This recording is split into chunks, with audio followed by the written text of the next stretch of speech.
Alors dans cette vidéo, donc on va voir donc comment mesurer le débit de la connexion de votre connexion internet.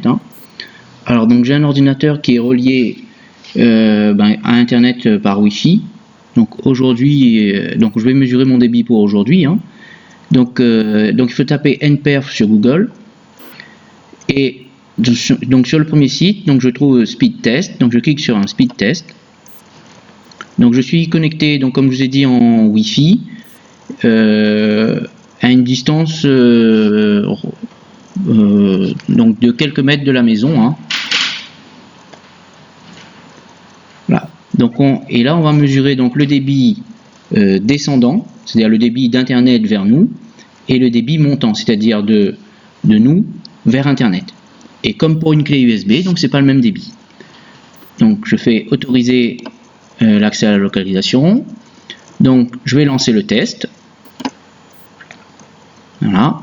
Donc là, pendant cette première partie, donc on mesure le débit en réception, c'est-à-dire que le site m'envoie des données et donc mon ordinateur reçoit ces données, et à partir de la quantité de données que le site est capable d'envoyer pendant quelques secondes là, donc le site va calculer donc le débit descendant, c'est-à-dire le débit en réception.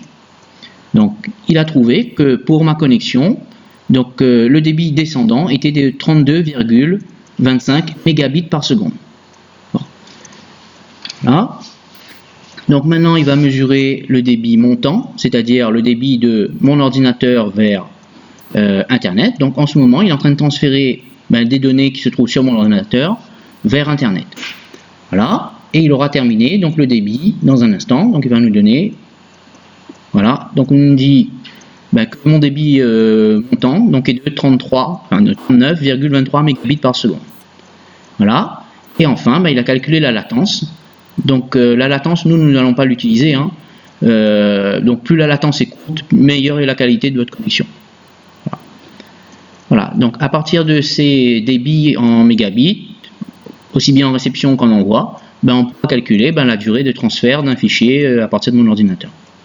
Alors c'est intéressant de, bon je ne l'ai pas fait ici, mais de tester par exemple si vous avez une connexion en 2,4 GHz et une en 5 GHz, de comparer les deux. Ou de comparer une connexion Wi-Fi 2,4 GHz avec une connexion 4G de votre téléphone portable. Donc le logiciel est utilisable aussi sur le téléphone portable.